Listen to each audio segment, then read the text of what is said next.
parler aujourd'hui de l'information au sens large et de comment se nourrir de l'information qui est pour autant indispensable au apprendre, comprendre, évoluer et en tout cas je l'espère se réaliser, se déployer.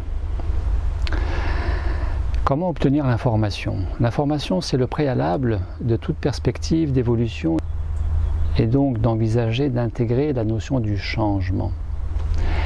Non pas de changer pour devenir quelqu'un d'autre, mais de changer au sens d'évoluer et de connecter quelque chose de plus vivant, quelque chose de plus gratifiant, quelque chose de plus nourrissant tout simplement.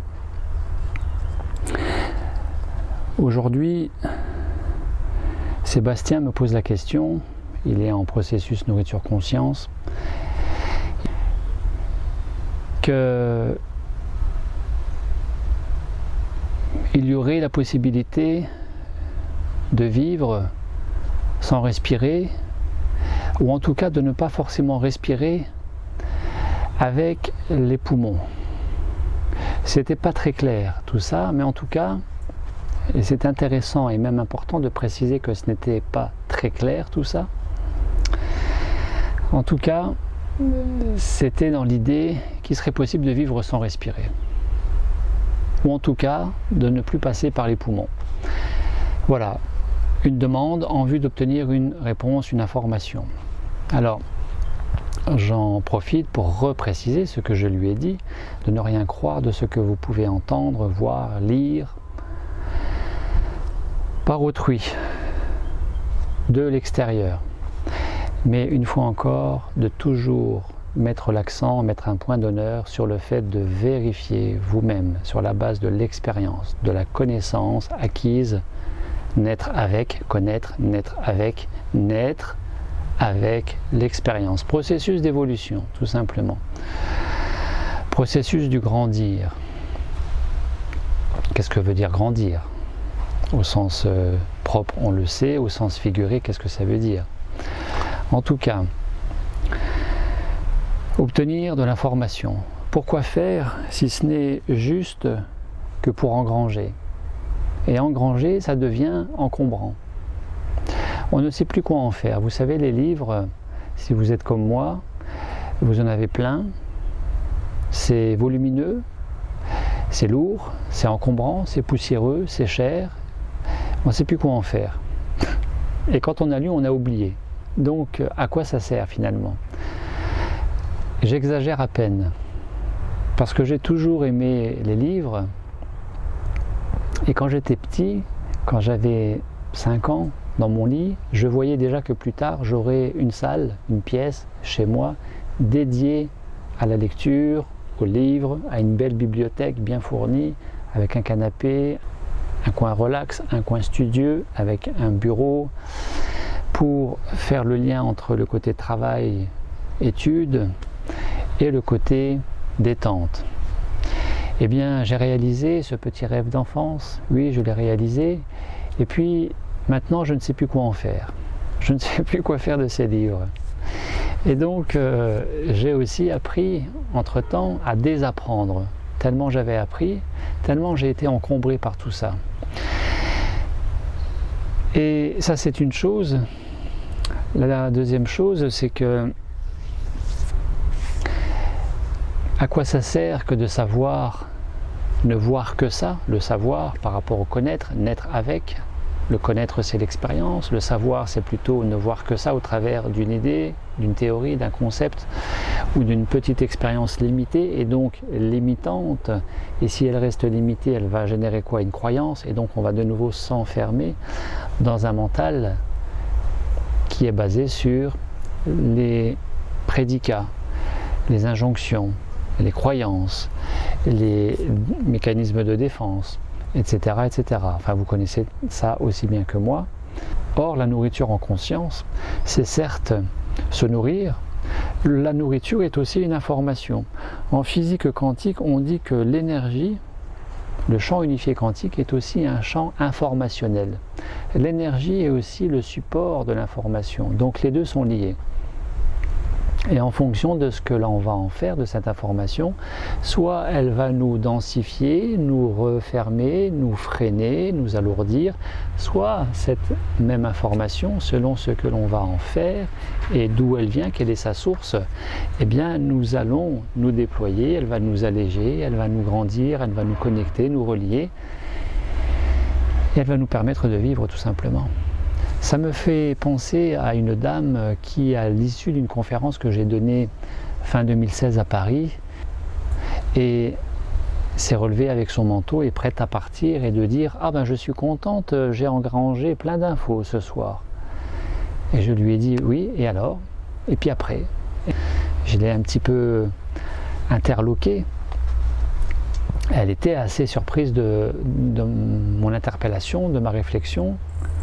C'est-à-dire, oui, et alors qu'est-ce qu'on fait de toute cette information? Elle va nourrir surtout la bibliothèque, l'étagère, le tiroir. Mais est-ce qu'elle nous nourrit véritablement? Donc bien sûr, si la nourriture en conscience est la nourriture du cerveau droit, et il faut encore relativiser ça, car ce n'est pas tout à fait ça, eh bien, avant d'être nourri du cerveau droit, schématiquement étant la nourriture conscience, la nourriture pranique, je dis toujours qu'il faut être nourri du cerveau gauche. Parce que la nourriture, l'information, c'est aussi une source de repères et donc de sécurité et donc d'adhérence à ce à quoi je souhaite me tourner. On parle bien d'une compliance thérapeutique dans le monde médical. Cela veut dire que quand un médecin a suffisamment bien expliqué la pertinence de sa prescription, et qu'il a obtenu l'adhésion de son patient à sa prescription, eh bien ce patient va prendre beaucoup plus facilement son traitement, c'est évident. C'est ce qu'on appelle la compliance thérapeutique. Alors, quelle est la compliance informationnelle? Quelle est la compliance à la conscience dont vous disposez à cette heure-ci dans votre vie, dont vous faites part à votre entourage et à vous-même? Quelle est votre disposition à plus de conscience, à plus de santé, plus de joie, plus de conscience? Par ailleurs, j'ai aussi répondu à Sébastien que qu'est-ce qu'on en avait à faire que l'on respire par la peau, par les poumons, si c'était qu'une histoire de où est-ce que ça fonctionne, et que si c'était surtout moi qui lui donnais des réponses. Comme tout bon coach socratique, c'est-à-dire à toute question posée de répondre par une autre question pour inviter un cheminement de réflexion de la personne en demande et qu'elle trouve elle-même ses réponses, eh bien la question est maintenant de se poser comment obtenir ces réponses. Vous avez derrière moi deux portes. Deux demi-portes faisant une porte. Eh bien c'est un petit peu comme ça aussi finalement le cerveau. Vous avez un cerveau gauche et vous avez un cerveau droit. Vous avez le gauche pour vous, pour moi il est là le gauche. Vous avez pour vous le gauche, pour vous toujours vous avez le droit. Eh bien le gauche c'est le mental inférieur ou la pseudo-conscience. Pourquoi? Parce que c'est fondamentalement l'analyse, la réflexion, la déduction, la logique, les chiffres, c'est-à-dire 1 + 1 = 2, c'est très carré et donc c'est entre guillemets froid. C'est plutôt yang, c'est plutôt masculin, c'est plutôt inconscient, c'est plutôt lunaire. Ça, ce sont dans les synonymes possibles de ce cerveau gauche. Et puis vous avez, en général, le cerveau gauche va chercher à l'extérieur l'information. Donc il va dans les livres, il va dans la bibliothèque mondiale qui est Internet, il va dans les émissions télévisées, il va dans les magazines, dans les journaux, etc., etc. Il va demander à quelqu'un d'autre. Ça, c'est plutôt le cerveau gauche qui va chercher à l'extérieur. Et puis vous avez le cerveau droit. Le cerveau droit qui est plutôt de l'ordre de la conscience supérieure, parce que basé sur davantage d'écoute, de ressenti et non de réflexion, davantage de perception, de percevoir. Le cerveau gauche voit, le cerveau droit perçoit, percevoir, percer au travers de. Le cerveau droit, c'est aussi l'intuition, l'imagination, l'inspiration, c'est aussi le côté féminin, le côté yin, c'est aussi le côté solaire. Et donc le conscient.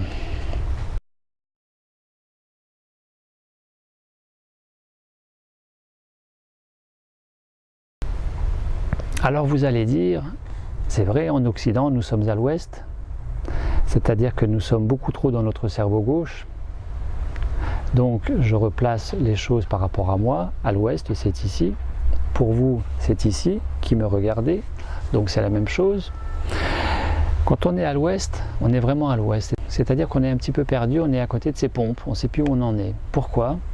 Parce que nous sommes trop à l'ouest, et trop à l'ouest c'est trop dans le mode occidental du réfléchir, du analyser, décortiquer. Et à un moment donné, à force de réfléchir, vous basculez dans cet anagramme en 5 lettres qui illustre bien le risque de trop réfléchir. Que fait la vache? Elle rumine. Eh bien, nous sommes de bons ruminants. Nous réfléchissons et souvent, nous arrivons jusqu'à ruminer et jusqu'à nous perturber dans notre sommeil, notre digestion, notre joie de vivre, notre spontanéité dans l'instant présent, notre lâcher-prise des soucis, de ce qu'on ne peut pas changer mais que uniquement accepter, qu'on a tellement de mal à faire parce que ça reste au travers de la gorge, parce qu'on ne fait pas les deuils, parce qu'on est dans le ressentiment, parce qu'on est dans la colère, l'angoisse, la tristesse, et puis vous savez le blabla, donc pour vous c'est ici, le blabla, qui rajoute une dose et on densifie tout ça et tout ça nous tient éloignés de nous-mêmes. Alors dans le juste milieu bien sûr, et je vous donne déjà la réponse, dans le juste milieu, c'est-à-dire entre le gauche et le droit, ou avec le gauche mais pas trop de gauche, avec le droit mais pas uniquement le droit, pas sans le gauche, donc avec le gauche autant que le droit, d'où cette harmonisation cérébrale, cette synchronisation des deux hémisphères cérébrales. Eh bien, vous équilibrez, parce que la santé c'est d'abord l'équilibre, en faisant du ménage. Vous équilibrez les sources informationnelles, mais aussi ce qui fonctionne de façon prédominante en chacun au quotidien pour évoluer dans notre quotidien, dans notre vie, et puis voyager le plus léger possible, sans trop d'encombrement, sans trop de lourdeur à traîner, pour ne pas dire de casserole, et voyager sans trop de casserole, mais aussi permettre à ce potentiel qui est là, qui est latent, qui est endormi, de s'éveiller et d'aller enrichir notre vie et de mieux nous déployer, mieux nous réaliser. Comment? Je viens de le dire, et du gauche et du droit. C'est pas que je suis trop à l'ouest, donc j'enlève le gauche et je fonctionne plus qu'au droit. Ça c'est la dualité, c'est l'opposition de l'un contre l'autre.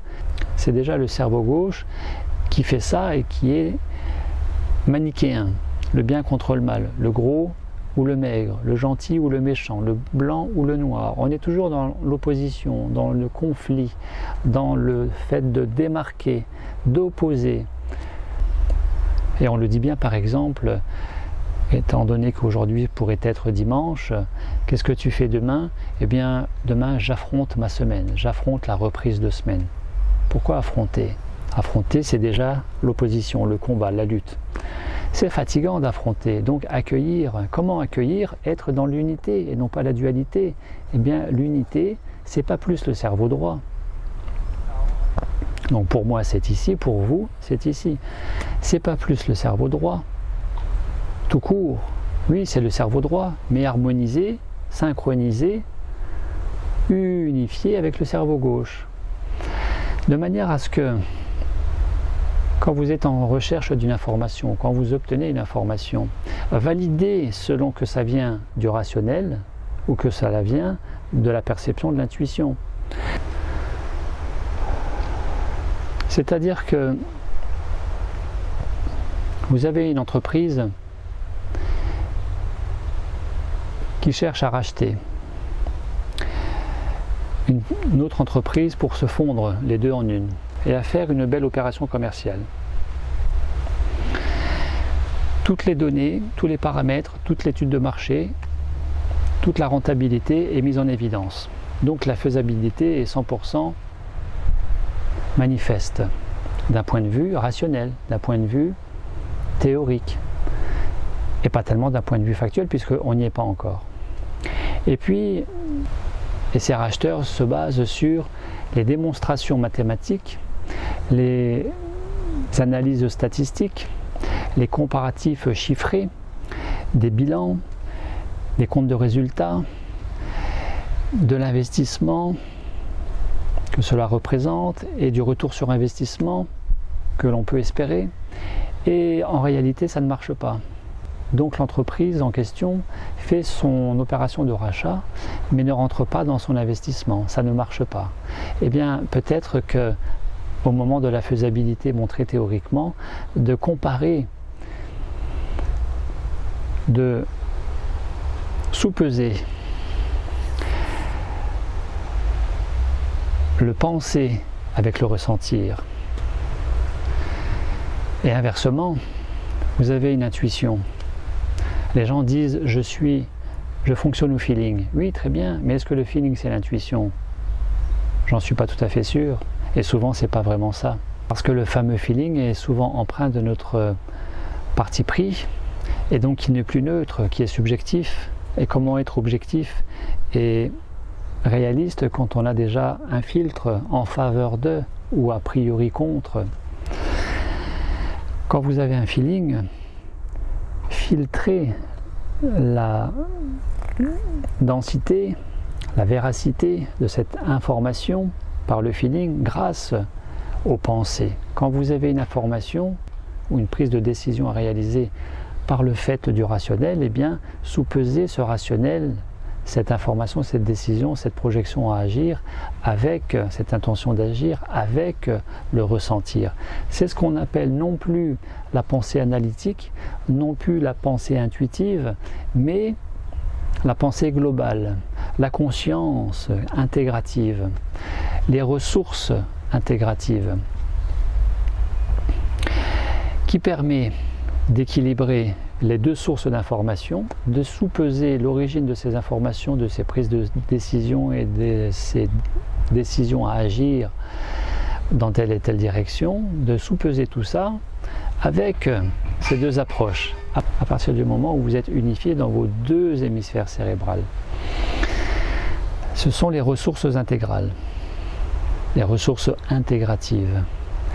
Et cela fait l'objet d'études en neurosciences et même d'études qui sont enseignées au niveau universitaire. À partir de ce constat, cerveau gauche, cerveau droit, il y a cette pièce centrale qui est au milieu de ces deux demi-portes et qui permet de relier les deux demi-portes que l'on appelle le corps calleux. En neurologie, vous avez une pièce anatomique qui est en demi-lune comme ça. Ça fait un petit peu comme un escargot, une bande ondulée comme ça, qui relie les deux hémisphères cérébrales. Et c'est là où on dit qu'il y a le plus d'échanges neuroélectriques, neurochimiques.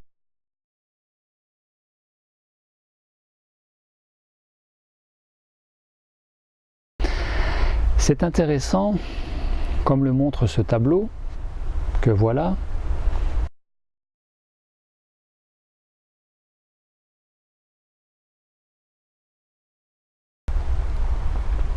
Quand vous êtes en activité essentiellement bêta,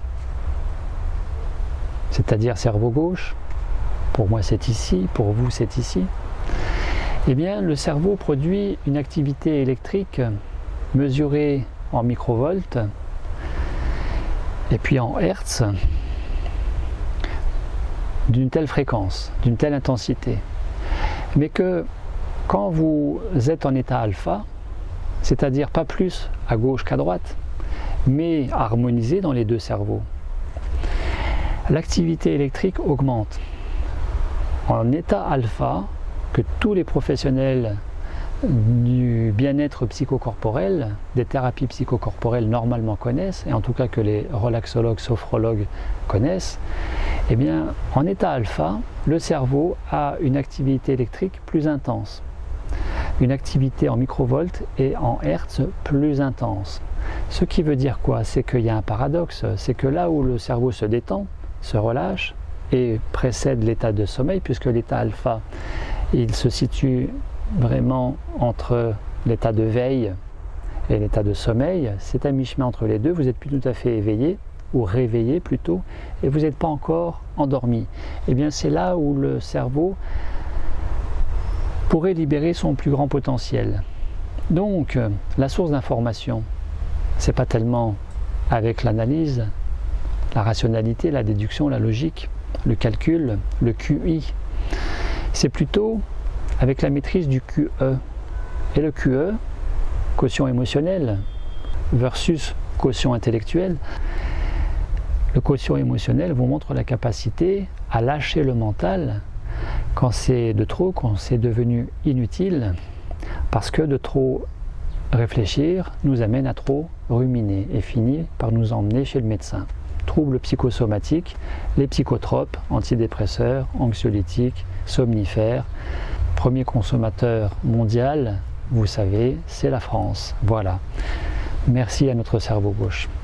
Alors, puisque nous parlons des professionnels du bien-être, des professionnels du psycho-corporel, dont les sophrologues, les relaxologues, mais nous pouvons aussi aborder une minute le monde de la thérapie énergétique, du soin énergétique. Eh bien, c'est vrai qu'en énergétique, soit vous plaquez un protocole, une technique, et vous êtes dans votre cerveau gauche, et en général ça marche moyennement.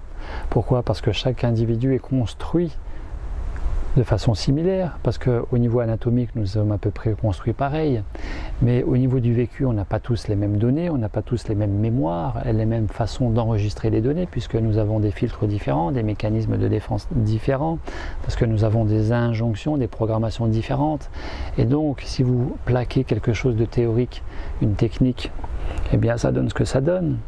Mais si vous avez désappris ce que vous avez appris, c'est-à-dire non pas de l'oublier mais de l'intégrer pour le lâcher, et que vous faites part à cette créativité qui est propre au cerveau droit, donc pour vous c'est ici, pour moi c'est ici, et bien cette créativité va se reposer se baser sur l'appris, l'apprentissage, l'expérience pendant ces années, bien sûr, personnel, professionnel, et tout ce que vous voulez, mais va se reposer là-dessus, mais va en même temps,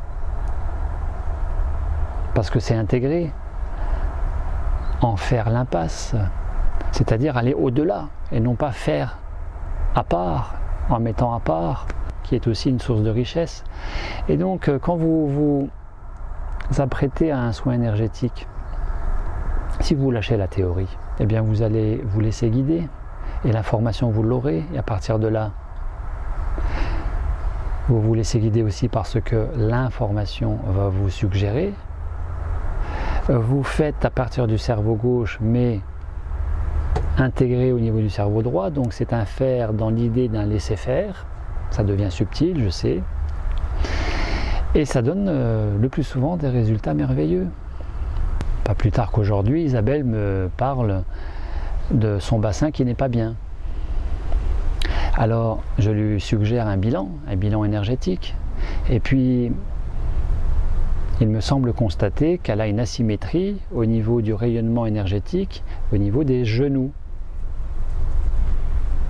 Je lui demande si il se passe quelque chose au niveau des genoux. Elle me dit non, elle me dit non, elle ne sent rien, elle ne ressent rien, elle n'a rien de connu. C'est pas parce que vous n'avez rien de connu qu'il ne se passe rien en sous-bassement, de façon sous-jacente, et que forcément ça doit se traduire par un symptôme qui nécessite une prise en charge médicale, puisque nous avons toujours un trouble émotionnel qui peut évoluer vers un trouble fonctionnel, lequel peut évoluer vers un trouble lésionnel. Le médecin intervient le plus souvent au niveau du trouble soit fonctionnel, soit lésionnel. En termes de trouble émotionnel avec une perturbation de la physiologie organique, tant que c'est simplement perturbé et non densifié, suffisamment densifié pour que ça devienne un trouble psychosomatique, ou un trouble tout court, symptomatisé, et donc relevant du médical, les personnes peuvent simplement réajuster, retrouver cet équilibre physiologique en consultant des professionnels du bien-être qui ne relèvent pas de la thérapie ou de la guérison, bien sûr, qui est de l'ordre du préventif, puisque c'est non thérapeutique. C'est un soin de confort, un soin bien-être qui participe de façon préventive à une bonne santé. On n'est pas dans le champ de la thérapie. Et donc,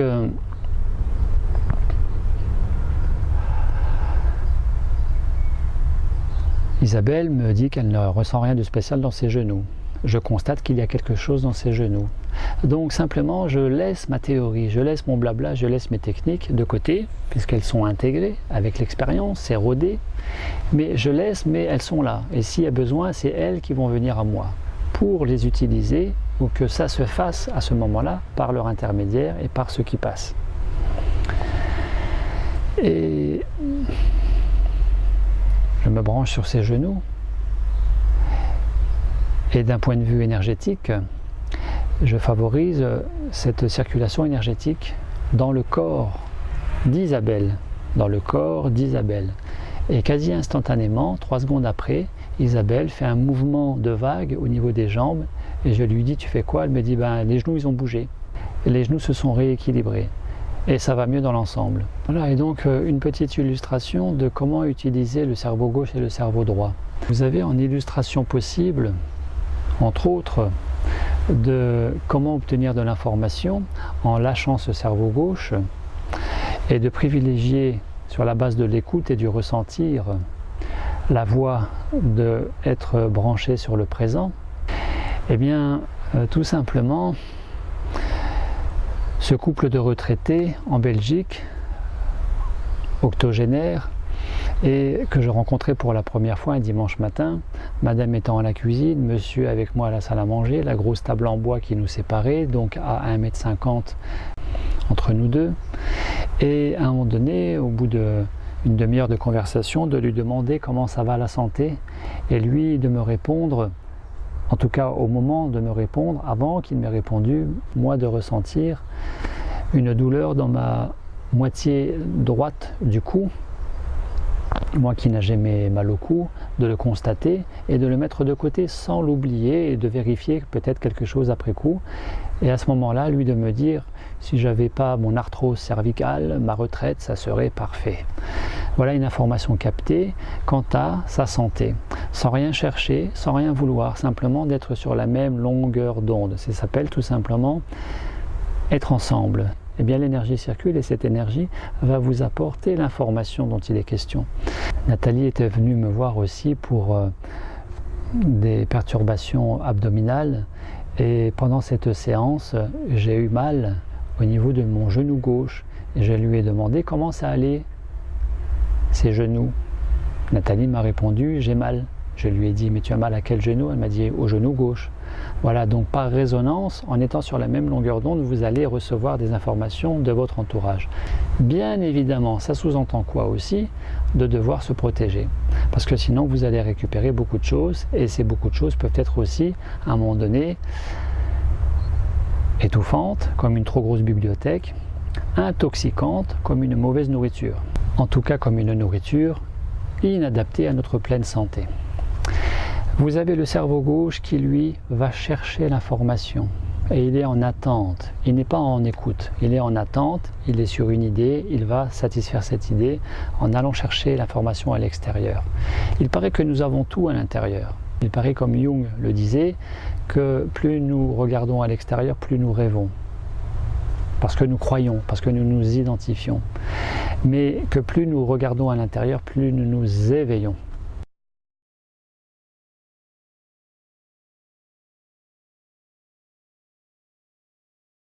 Parce que nous ne croyons pas, nous constatons, nous regardons et nous nous éveillons parce que nous nous désencombrons, parce que si le cerveau gauche accumule, le cerveau droit s'affranchit et restaure davantage d'espace, s'affranchit en intégrant. Le cerveau gauche ne s'affranchit pas en intégrant, il accumule et s'encombre en ne digérant pas, en n'intégrant pas. Et c'est là où il va ressasser, ruminer, ruminer, ruminer. Et ne plus être calé au présent. Or, pour moi, la meilleure source d'information aujourd'hui, c'est caler sur l'axe du présent, d'être dans cet équilibre et harmonie du cerveau gauche avec le cerveau droit. Du cerveau gauche avec le cerveau droit. Allez chercher l'information, mais vérifier l'information aussi. Filtrer l'information, d'où qu'elle vienne, soit par le pensée analytique, si elle est intuitive, pour être sûr qu'elle soit intuitive, et qu'elle soit réelle, et qu'elle soit avérée, et non pas une construction mentale, qu'elle soit d'origine intuitive, perceptive, synchronicité par exemple. On a tendance à faire beaucoup d'interprétations à partir des synchronicités. Or, il n'y a juste qu'un constat à réaliser et une évidence à partir de ce que vous ressentez comme tel, comme étant avéré. C'est la perception intuitive. Et cette perception intuitive, c'est bien aussi de la conforter, de la valider avec une approche plus conceptuelle, de manière à être dans cette complémentarité des deux sources d'information. Alors vous allez me dire maintenant, comment faire ? Comment faire pour ne pas être ou que dans l'un ou que dans l'autre et être dans les deux en même temps? Eh bien, je vous répondrai, favoriser l'harmonisation des deux cerveaux, gauche et droit, le plein potentiel, le plein fonctionnement de ce corps calleux qui réunit le gauche et le droit en arrêtant d'être dans la dualité. Parce que vous opposez le gauche avec le droit. Et si vous êtes dans la dualité, en étant dans le droit, vous serez encore dans la dualité avec le gauche.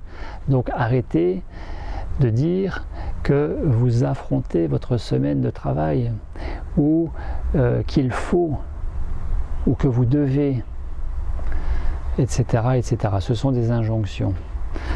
Arrêtez de dire on, dites je, c'est directement lié. Il y a d'autres mécanismes liés à l'estime de soi qui interviennent encore dedans, qui vous font vous positionner en tant qu'individu, je, ça c'est l'intégration des deux, c'est l'authenticité, ou alors en tant que moi-je, ou en tant que on, c'est le paraître, et donc c'est la personnalité, qui est surtout le propre du cerveau gauche. Ça mériterait de faire très largement l'objet d'une autre vidéo, entre être et paraître, entre personnalité et authenticité. Ça va avec. Et puis, comment renforcer, harmoniser, conforter le plein fonctionnement du corps calleux, sans que ce soit trop technique, trop neurotechnique? Eh bien, vous avez cette petite chose très simple que j'avais déjà suggérée dans la vidéo que je vous invite à voir ou à revoir, de comment ne pas trop penser, que j'ai mis en ligne en janvier, je crois janvier. Eh bien vous avez ce 8 horizontal, le 8 horizontal que vous pouvez mettre en place dans l'imaginaire et non pas dans la pensée, dans votre imaginaire. Vous allez englober le cerveau gauche, le cerveau droit, les yeux fermés quand vous êtes dans le train, quand vous êtes passager dans une voiture, quand vous êtes dans votre lit, plutôt que de penser et de mal dormir après, ou de mal digérer, ou de mal se reposer, eh bien, vous respirez tranquillement et puis vous réalisez des 8 horizontaux, des 8 horizontaux, des 8 horizontaux. Vous respirez calmement et vous allez progressivement générer une agréable sensation de bien-être, de légèreté et vous sentir vous expanser. Pourquoi? Parce que le cerveau est en train de produire déjà des ondes alpha. Des ondes alpha. Et puis le sommeil, arrivant tout doucement, eh bien, l'état alpha va être de plus en plus profond. Et là, vous allez connecter la boîte de Pandore, qui n'est pas que les casseroles, pas que les choses non réglées dans sa vie, de névrotique ou de névrosé,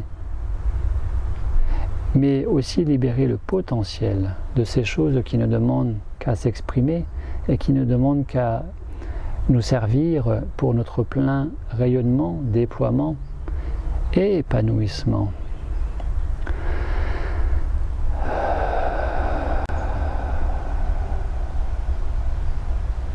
Je suis tellement bien dans cet état. proche de l'Ohio, comme disait Adjani, que je vais vous saluer tout en restant dans mon 8 horizontal.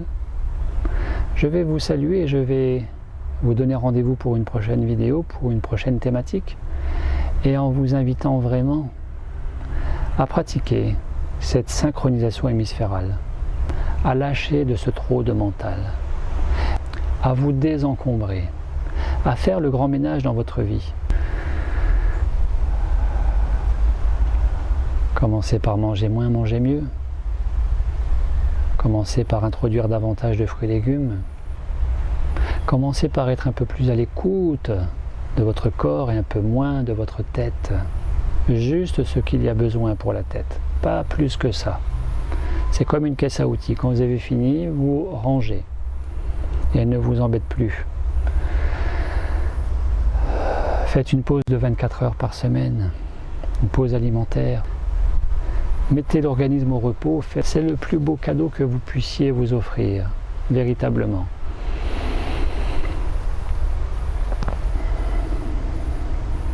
Et puis,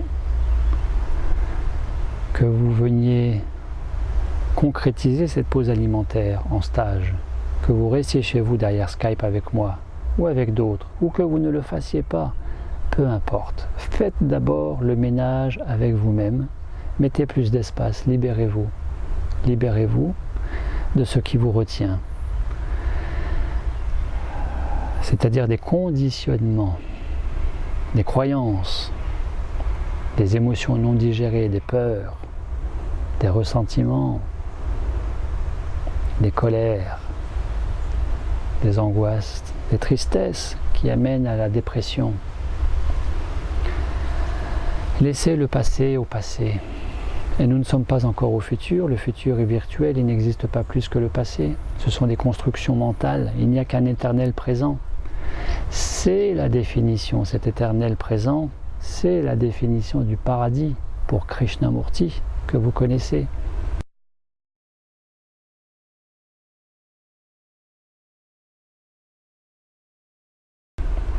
Se libérer du connu, on parlera bientôt de ça. Et donc faites le ménage dans votre corps en changeant de nourriture pour vous octroyer, vous offrir ce qu'il y a de meilleur en termes de santé. Je ne parle pas du goût, je parle du plaisir à la santé. Le plaisir olfactif devrait passer après le plaisir, le ravissement, le contentement d'être en pleine santé, ou en tout cas il devrait y participer. Faites le ménage aussi dans votre vie. Videz un petit peu, pas trop, les placards, les tiroirs, tout ce que nous gardons du passé. Faites un peu le ménage dans la cave et le grenier. Offrez, cultivez le détachement, offrez, jetez, revendez si vous souhaitez revendre, mais quelque part vous n'êtes pas tout à fait dans le détachement. Vous êtes encore dans l'attente d'un retour quantifié par l'argent, monétarisé. Pourquoi pas? Tout est envisageable. Et puis, pour rafraîchir votre intériorité et votre cadre de vie, ça en fait partie. Changez la place de vos meubles. Changez la place de vos meubles. Une fois par mois, une fois tous les 6 mois, comme vous voulez, à votre rythme. Une fois par an, ça me paraît un peu long. Parce qu'on s'endort dans les habitudes, cassez les habitudes. Décidez de ne pas être tout le temps assis à la même place quand vous êtes à table ou quand vous êtes devant la télé. Si tant est que vous ayez encore une télé, chose qui n'est plus mon cas depuis très longtemps.